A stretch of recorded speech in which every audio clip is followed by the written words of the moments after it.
आदरणीय शरद जी के सम्मान में आज श्रद्धांजलि सभा यहाँ पर आयोजन था।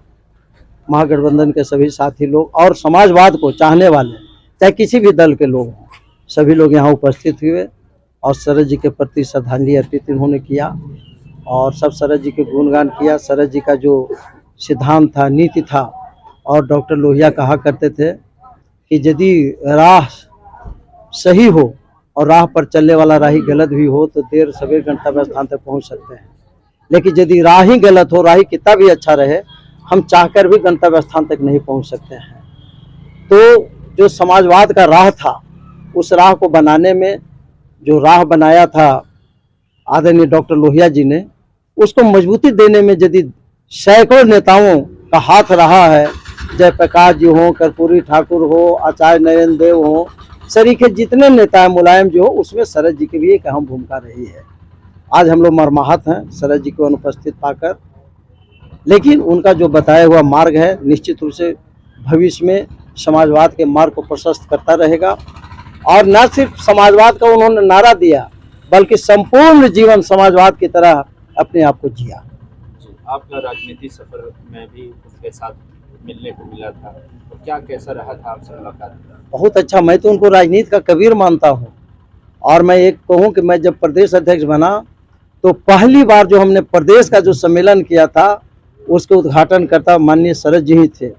और उनको खुद आश्चर्य हुआ कि हमें नोटिफिकेशन के 1 महीना के अंदर पटना का जो सबसे बड़ा कैंपस था वहाँ का मुक्ताकाश, भारतीय नृत्य कला मंदिर का मुक्ताकाश, वो भी छोटा मैंने कर दिया था। उनको आश्चर्य रहा कितने कम समय में इतनी बड़ी भीड़ इकट्ठा कैसे कर दिया।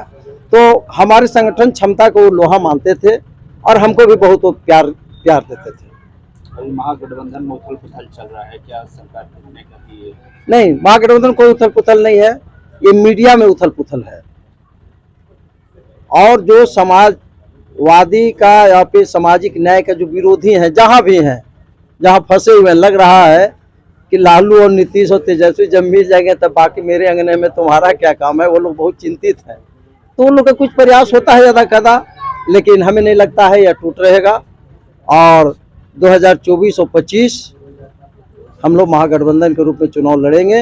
इतना ही नहीं, यह जो बिहार में जो महागठबंधन बना है, पूरे देश में हम लोग इसको अमली जामा जो समाजवादी विचारधारा के लोग हैं, जो डॉक्टर लोहिया के नाम लेकर राजनीति करने वाले लोग हैं, जो अलग अलग राज्यों में अलग अलग नाम से जो अपना जो पार्टी बनाकर जो चल रहे हैं, सबको एक मंच पर लाने का प्रयास हो रहा है। इसमें शरद जी तो अब नहीं रहे, शरद जी की इसमें तो बहुत अहम भूमिका रहती थी, लेकिन अब बाकी जो है जो छोड़ के गए हैं, तो भाई उत्तर प्रदेश में अखिलेश जी हैं, बिहार में तेजस्वी जी हैं, लालू जी हैं, नीतीश कुमार जी हैं।